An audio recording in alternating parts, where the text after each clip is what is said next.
Shalom Aleichem, everyone. Welcome back to the Aliyah day. We are in parasha Yitro. This is the third Aliyah, and today we get to talk about Yitro's establishment of the judicial system in Israel. We spent yesterday at great length talking about the importance of conversion, how Gentiles have been converting to Judaism since Abraham, since the days of Abraham. We spoke at length about how the idea that many people have in Christianity that the Gentiles did not come in. There was no way for the Gentiles to come in until Messiah is completely false. It's completely bogus. I'm going to go back to by the way, I'm going to touch base just in a minute about Acts 15.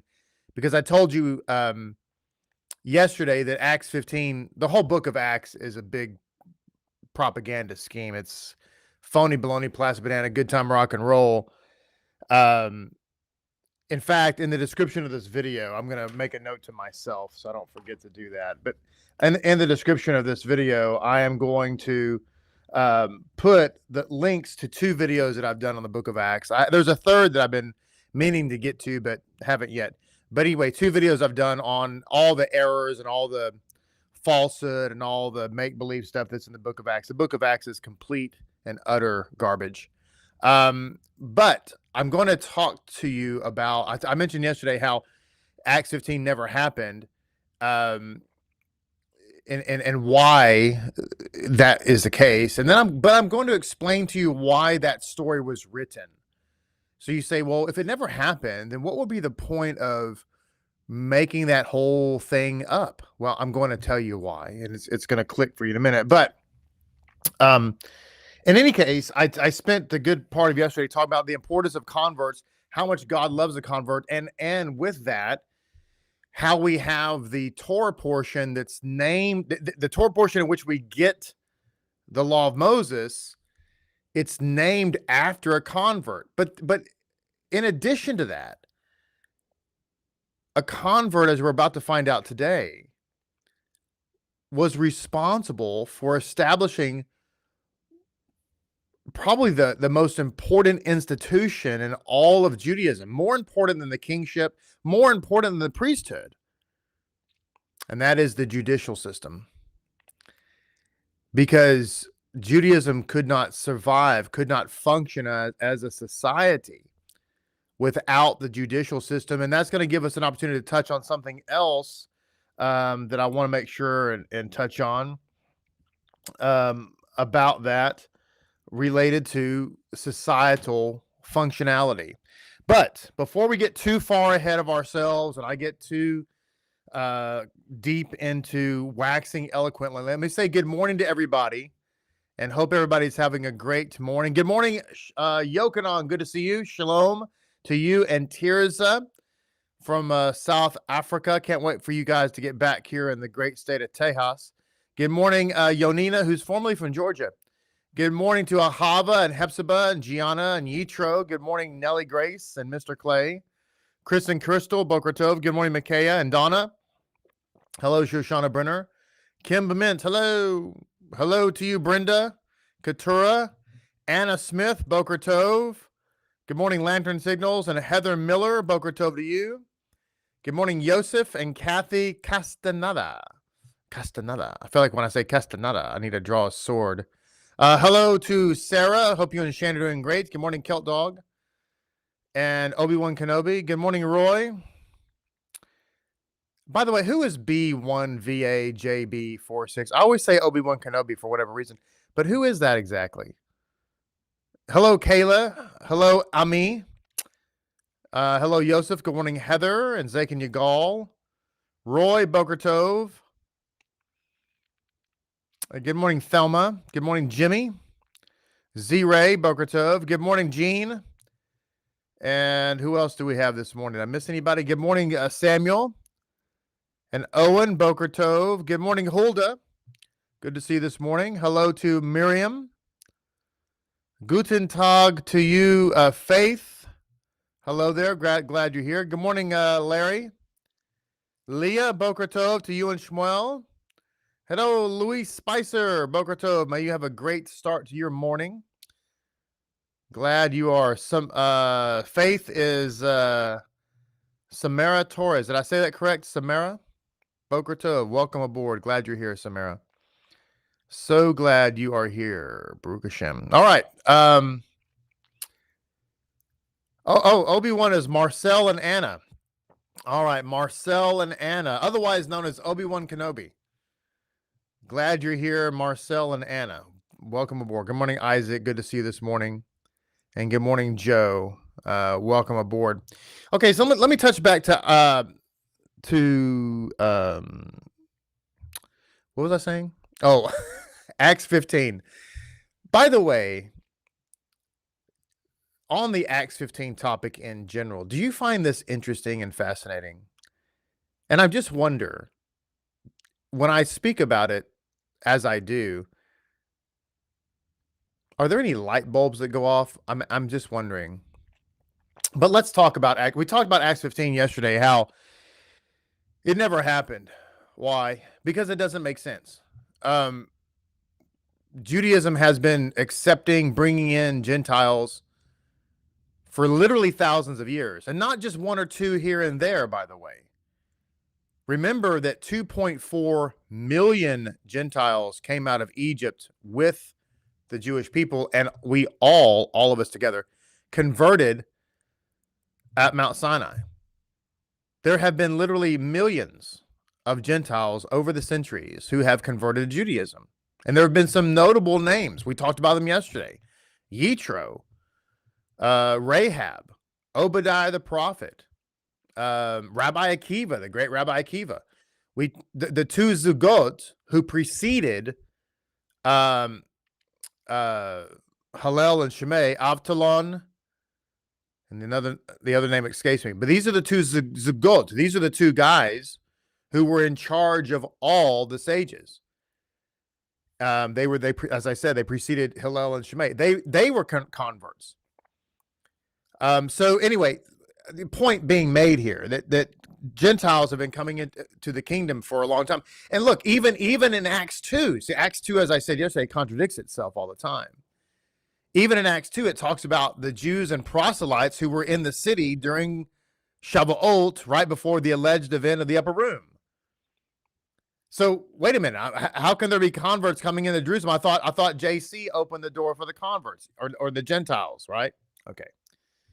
So it does not require rocket science.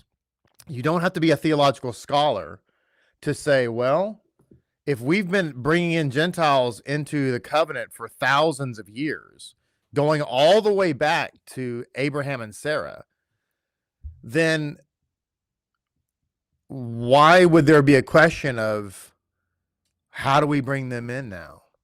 That it literally doesn't make any sense.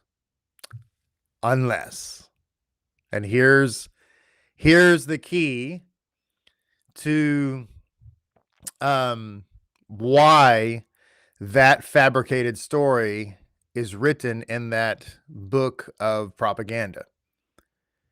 Here's the reason. It wouldn't make sense unless you were implying, inferring, insinuating that everything has changed. The law has changed. There is no more Torah. There's no need for Gentiles to convert to Judaism as they have for thousands of years. Because God changed his mind, because God changes. When something doesn't work out, God gave us the law. The law is divine, but the law didn't work out. God's plan failed because the law is flawed, which necessarily means that God is flawed since he's the lawgiver. So God messed it up the first time, and so he's going to get a do-over. So because God needed a do-over, because we weren't able, he didn't have the foresight to know that it wasn't going to work out. He was blindsided. Anyway, so Acts 15 implies that there's something new in the air. And so how do we operate under this new system? See, it's very devious. That's the only way it makes sense, is to gaslight you into assuming that there's a new construct at hand. And of course there isn't. The law doesn't have to be replaced. Why? Because it's perfect. Why? Because God is perfect. There's nothing wrong with the law. To say that the law needed to change is to imply necessarily that there was something fundamentally wrong with the law. And to do that is to imply that there's something fundamentally wrong with God. That's the problem. By the way, anybody ever been in a church? Why do they say that Paul had to be raised up as an apostle? Because the other apostles didn't get it. They were dropping the ball. Which means what? That means that JC can't pick leaders. That's really bad. A really bad indictment of a leader is the inability to pick leaders. So here's JC. He picks 12 guys and they all fumble on the 1 yard line. But we're supposed to believe that his last pick was the one that worked. It's ridiculous. But anyway, I digress. I just want to show that to you. I just want to share that with you, I should say, of why that's the case. So you might have been asking, well, I wonder why what would have been the point of trying to gaslight us with Acts 15? That's the point. The point is to get you to start thinking about the fact that there's a new system at hand that replaces the old system. So the old system, as it's called, right? By the way, I had a Christian guy just yesterday on the channel tell me that if I don't believe Paul, then I don't believe the word of God. I know that doesn't surprise you, but that's what they said. But anyway, I digress. So the system that we're talking about today is the judicial system of Israel, and it's crucial. And a lot of people have a problem. They fight against the judicial system of Israel. Most people don't understand it. Most people don't even realize that in the judicial system of Israel, there was a great deal of due process, and you just couldn't willy-nilly take people out back and stone them to death. A lot of people, have been raised. Okay, people go to church. They don't know what they don't know, and the pastor doesn't know what he doesn't know. You would be astonished at how ignorant pastors are. And I don't mean that. I don't mean to sound, when I said that just now, it sounds very mean. And I don't mean it to be mean. It's simply a fact. I have talked, ladies and gentlemen, I've been a pastor, so I've been in the circle of pastors, and I have pastors friends. They are completely ignorant. They don't know anything. You think a pastor knows about tefillin? You think a pastor knows about the festivals?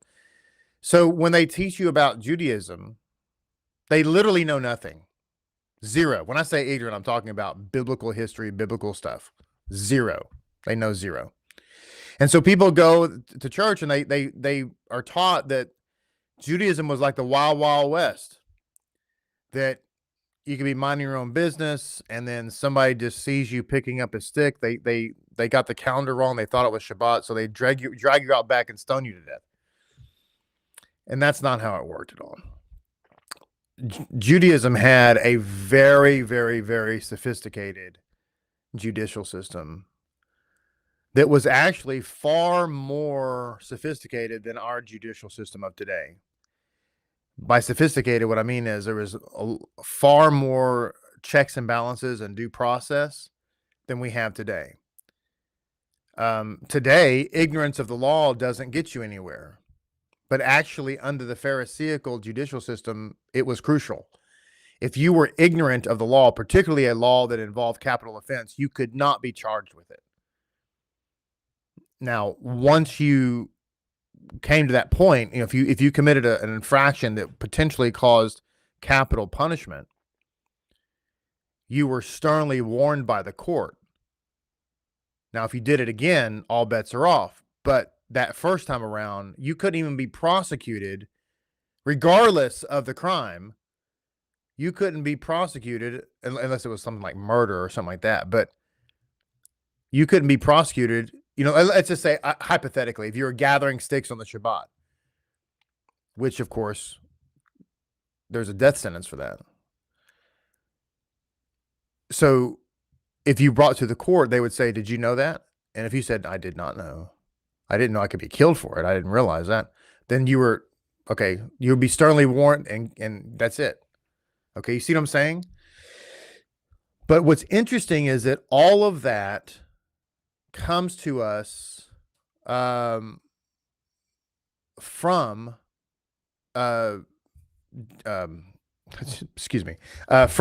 Yitro. I'm sorry, I went too many names in my head right now.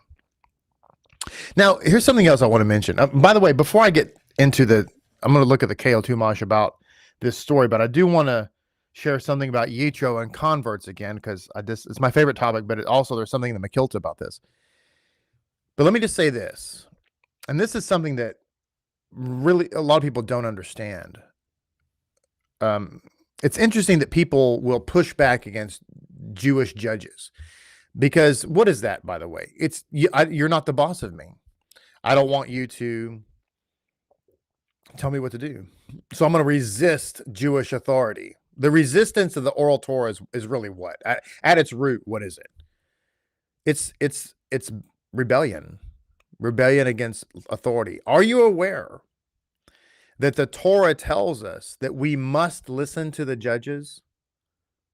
Listening to the judges of Israel is not an option. Okay? We are required to follow the beit din, if you will. It's not an option. And if you don't, you are, according to the Bible, really in trouble. Now, that's what's on the people. What's on the judges is the divine and very heavy responsibility to judge properly, and to judge fairly, and to judge righteously, and to judge impartially. Okay? Now, something else I wanted to say, though, is that a lot of times when people think about the Sanhedrin or Jewish judges, so in Judaism, you have the Sanhedrin. Of course, we don't have a Sanhedrin today because we don't have the temple, mainly. We don't have the Messiah. That's really the prominent reason. So just as a public service announcement, there is not a Sanhedrin today. I've come across many people who were under the delusion that there is, but there is not, and what have you. So there's no Sanhedrin today. But back in antiquity, the Sanhedrin was 71 members. And then you had a lower Sanhedrin, or a Sanhedrin Katan, that was 21 members. All capital cases had to come before, at the very least, the 21-member Sanhedrin. If you are a person of prominence, a sage, a rabbi, anything like that, you had to come before the great Sanhedrin, the 71-member Sanhedrin, for capital cases. Below that, there were other courts. There were courts of 7 judges. Every town had at least a beit hadin, which was a court of 3 judges. So just like in our judicial system today, which is, of course, based upon what I'm talking about, there was a layering of judges, and the Sanhedrin was like the Supreme Court. So you could appeal. A 3-panel judge could not issue a death sentence. A 3-panel court, if I'm not mistaken, couldn't even, I don't believe that they had the authority to issue any type of punishment like lashes. I don't think that's the case. I'd have to review that, but I don't believe so. You could appeal to the next court, and the next court, and the next court.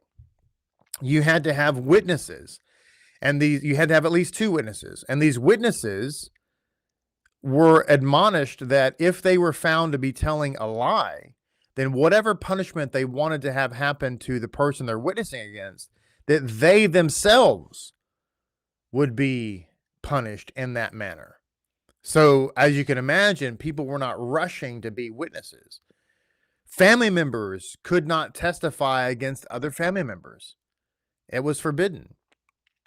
And actually, there's a quote in the Tanakh about a father or a son rather not bearing the sin of his father, and anti-missionaries have used that to say, see, there's no vicarious atonement. But if you actually look at the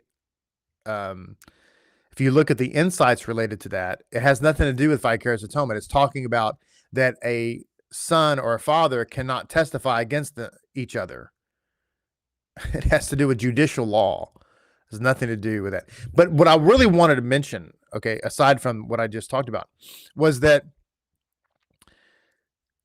the judges in Israel were not limited to religious matters.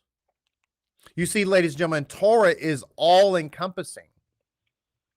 When you went to the judges of Israel, you didn't just say, hey, is it okay to eat potato chips if they have a bacon flavor, but it's not really bacon? It wasn't just about religion. It was about everything.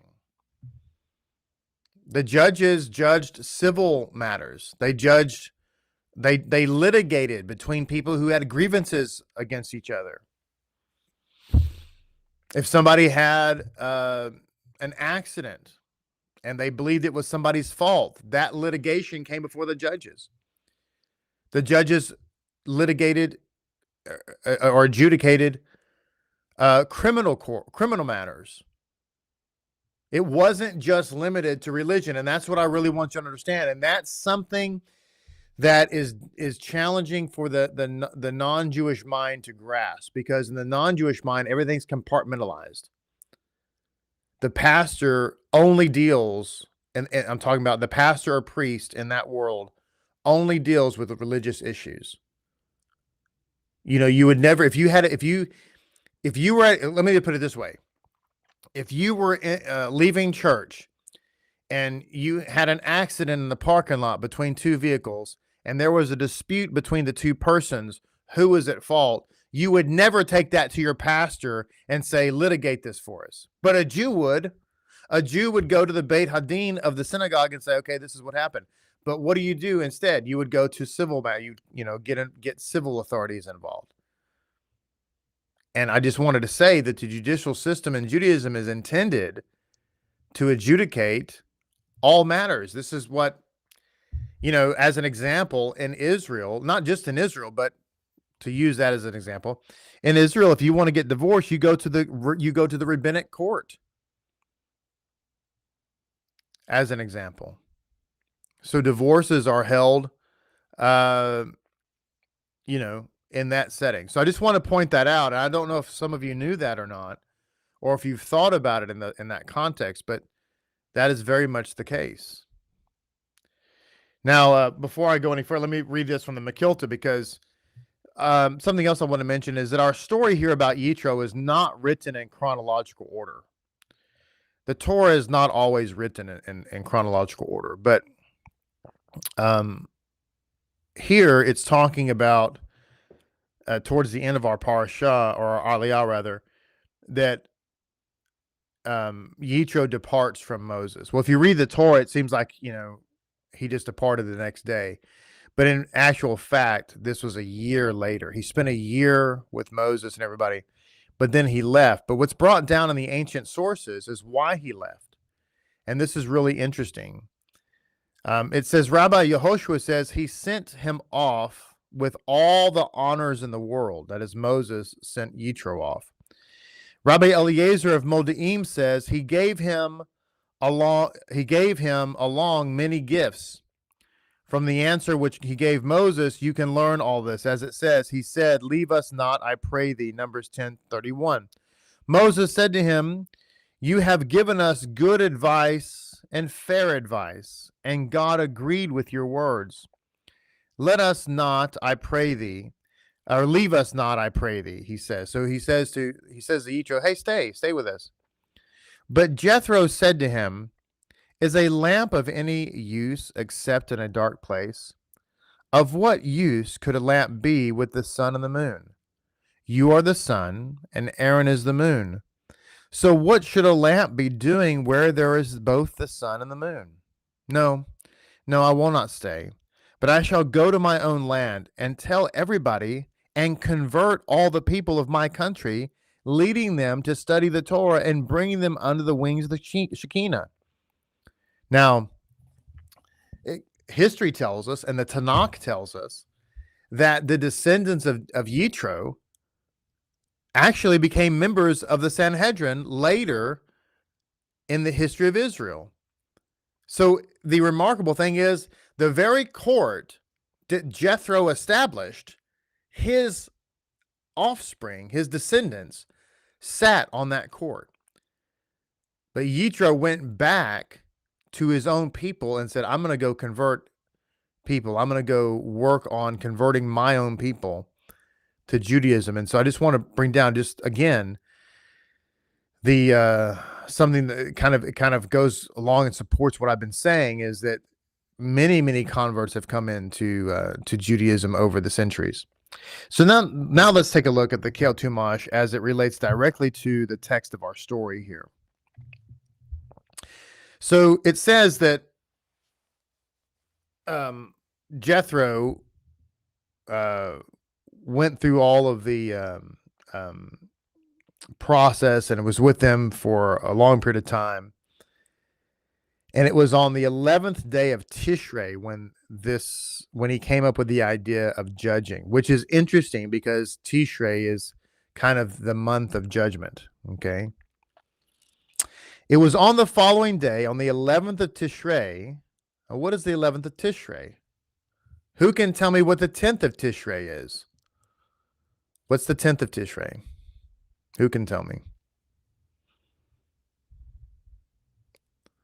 We'll take a minute to tell me who or what happens on the 10th of Tishrei.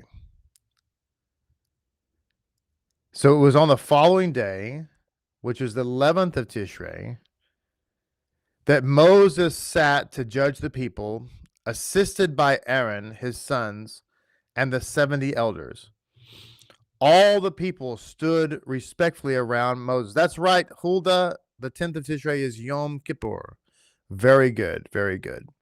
It says, all the people stood respectfully around Moses as he judged the litigants. Moses spent only part of the day adjudicating disputes, but since he did so honestly and correctly, God considered it as if he had toiled in the task from morning till evening. The same hold true for all honest judges. Y'all are all correct who have said Yom Kippur. The 10th of Tishrei is Yom Kippur, which is the holiest day in the calendar. It's not the 10 days of all. The 10 days of all are from the 1st of Tishrei to the 10th of Tishrei. That's the Yamim Noraim of the days of all. But the 10th of Tishrei is Yom Kippur. It says, when Moses' father-in-law saw all that Moses was doing to the people, letting them stand while he sat, he said, "What is this thing that you're doing to the people? Why are you alone seated while all the people stand around you from morning to evening? It is only in a king's presence that everyone is required to stand. In a judge's presence, only the litigants are required to stand." Moses replied to his father-in-law, "It is not because I want to comport myself like a king. It's because the people come to me to seek instruction from God." By the way, this is why in the temple, no one was allowed to sit, ever. Why? Because it's the palace of the king. The only people who were allowed to sit in the temple were descendants of David, which is why Yeshua sat in the temple. Okay? Here it's saying that if you're in a court, the litigants are required to stand before the judges. So it says, Moses replied to his father-in-law, "It is not because I want to comport myself, but because the people are coming to me to seek God. Whenever one of them has a legal matter, he comes to me, and I judge between man and his fellow." Notice it says in the scripture, between man and his fellow. This is like what I was trying to say. The judicial system in Judaism is not limited to mere religious law. It's not just religious litigation, but it's just litigation in general. When a judge comes between man and his fellow, excuse me, whenever one of them has a legal matter, he comes to me, and I judge between a man and his fellow, and I make known God's rules and teachings. I receive the teachings directly from God, and by teaching the people myself, I can share with them something of my own experience of divine revelation. My objective is not simply to teach them teach them the dry laws, but rather to impart to them the underlying dignity of these laws. This is why I teach them myself and have them stand in my presence. As I was reading that, I was thinking about something interesting about court in general. And a lot of people, I think, my experience has been that people don't want to come before the judges because basically they just want to do whatever they want to do. I used to get really, what's the word? Frustrated, I guess, bothered by when you have people from time to time that are a part of the community and then they just disappear, and you find out, they decided to do something different, or they disagreed with this or that or the other, and they went to someplace else or whatever they did. And it used to bother me that how come they didn't talk to me? How come they didn't come or talk to Ezekiel or talk to all of us? And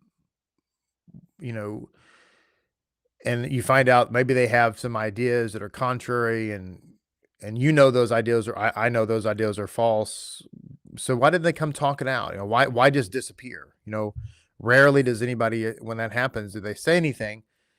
They just disappear. You're lucky if you get a thank you letter. And I've just come to realize, experience over the last 3 decades has taught me that the reason they don't do that, the reason that they just disappear, is because they don't want to sit down and say, well, this is my challenge, this is what I've been thinking, or whatever, because they don't want that argument to be busted. And they probably know it will be, like, for sure it will be. And so rather than sit down and have an honest conversation and learn why they're wrong, okay, they will just not have the conversation so that they can claim to be right, because they never confronted the issue. Do you know, does what I'm trying to say make sense? And it's needless to say, that's not an honest approach to anything in life. That's not an honest approach. If you feel yourself being tempted in that manner, just know that that's what it means to live in a bubble or to live in an echo chamber.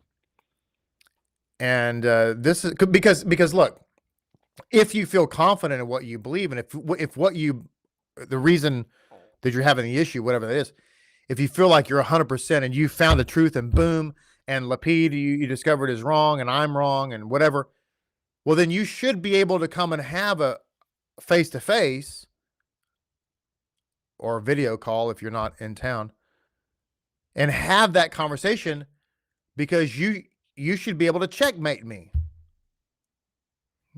You should be able to win the discussion.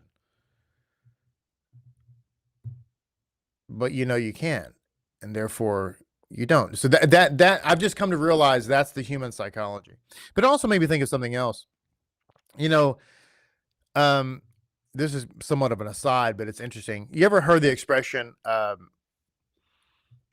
are people who go to court sometimes and they try to represent themselves. You ever hear about that?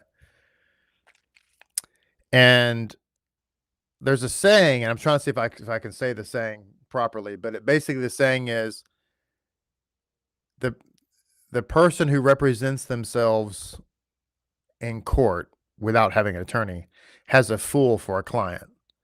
I don't know if anybody's ever heard that expression or something similar. And it's interesting because I have friends who are attorneys, and they've told me that even when an attorney needs to go to court, he or she hires an attorney. And I just think that's interesting. And I just want to throw that out there, that I think that, to me, that's a lot of wisdom. And this is why I think that the Jewish system is so profound, because utilizing the system actually provides wisdom. What I was just talking about, when from time to time people disappear and they don't come talk to you, that's not wisdom. That is not wisdom. Okay? Because if you're seeking truth on a topic, living in a bubble, living in an echo chamber is not wisdom. You need to sit down with people who, at the very least, can test your ideas, push back against your ideas. And even if you walk out of the room and you say, no, I was proven wrong in that conversation, or at least I was strongly challenged, but I'm going to stick by my guns. At least you felt the pressure, and you're at least wiser. You might still be wrong, but at least, and you choose to live in that wrong, which plenty of people do, but at least you've felt the pressure, and you have the wisdom now that is going to resonate in your brain for the next however long until you finally deal with it. But just living in an echo chamber is not wisdom.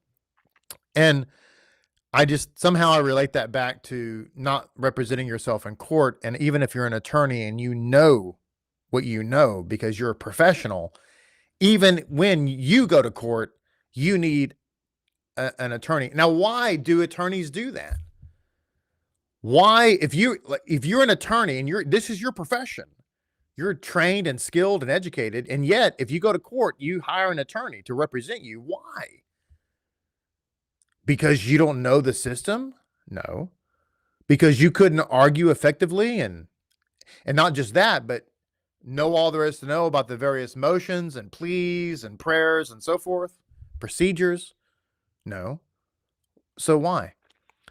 Because attorneys know that in that moment you need someone who, and when you're the subject of the case, whatever it is, whether it's civil or criminal, you need someone who has an unbiased perspective, who isn't emotionally involved, who isn't feeling the pressure of whatever the situation is, who can look at things clearly. You might have all the knowledge, but your knowledge could be, and likely is, affected by the pressure of the personal situation in which you find yourself. So you need someone who's skilled, who doesn't have the pressure, who's looking at it purely objectively.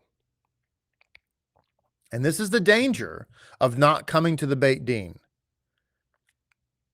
It's not about trying to control you. That's so puerile to think that way.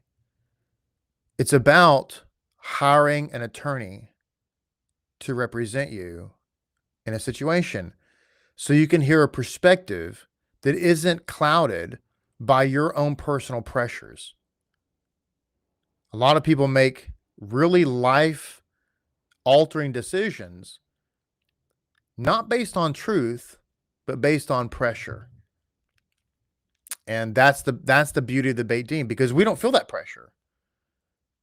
We're not the ones being pressured, whatever that pressure is, whatever it is. And there's 1,000 different things that it could be, but we're not in the midst. So therefore, we can give judgment. We can give counsel that's unbiased, that's clear, that's intended for your best interest, not based on any other factor but that. What's best for you? What does the Torah say? Whereas you might be looking at purely from, I'm feeling the pressure, and so I want to make this decision because X, Y, or Z. So there you go. This is why it's healthy to stay in community. This is why it's healthy to stay with people. and not doing the Lone Ranger thing. So I don't know if that helps anybody. I don't know if you've ever heard anything I'm talking about or not. I haven't been looking at the chat to see. But in any case, I just think that these are words of wisdom. So Yitro, tells Moses, what you're doing is not right. You're going to wear yourself out. You can't be the only one to judge here. You can't be the only one to do this. You need other people to step up and to help you. And so he says, therefore, listen to me. I will give you advice. Then consult with God as to whether or not to accept it. What's interesting is that God accepted this advice. He said, if God agrees with you as presented here, here's my plan. You be the people's representative before God, and you convey the cases they bring to God when it's necessary to inquire of him how to judge a case. You will caution the people regarding the rules and the teachings and inform them of the path they should follow and the needs and the deeds they should do in general. You should indeed teach the Torah to the people yourself in order, as you said, to impart to them your experience of having received it directly from God. But when it comes to apply the Torah's teaching to legal cases, this should be done by individuals who are on the people's level and can therefore relate the Torah to them. Nonetheless, in order to ensure that these teachers and their successors throughout all ensuing generations transmit your teachings faithfully, you must select these teachers by means of the prophetic vision. Thus, you must discern from among the people all the men who are well established, not needing to ingratiate themselves with anyone, and who possess the following 7 qualities. They are God-fearing. They are men who command respect on account of their integrity. They hate money, which means that they are sufficiently unattached to their wealth that if they owe someone something, it's not necessarily to bring them to court to get them to pay. They are righteous, they're insightful, they're able to deduce new laws from legal precedent, and they have a good reputation. Appoint these individuals over the peoples as leaders of thousands, leaders of hundreds, leaders of 50s, and leaders of 10s. The leaders themselves should also have access to judicial authority in case they need it. Thus, since there are 600,000 adult men, appoint 600 leaders of thousands, 6,000 leaders of hundreds, and 12,000 leaders of 50s, and 60,000 leaders of 10s. There was a lot of judges in Israel, weren't there? They will judge the people at all times. They will bring every major case to you, and they will judge every minor case themselves to ease your burden by sharing it with you. If you do this, and God commands, you'll be able to bear up all the people who presently help you judge the people as well. Aaron, his sons, and the 70 elders will arrive at their destination in peace. You know, we have this system to an effect here in Lapid Judaism. There are some people who want to talk to the rabbi, and that's not always possible.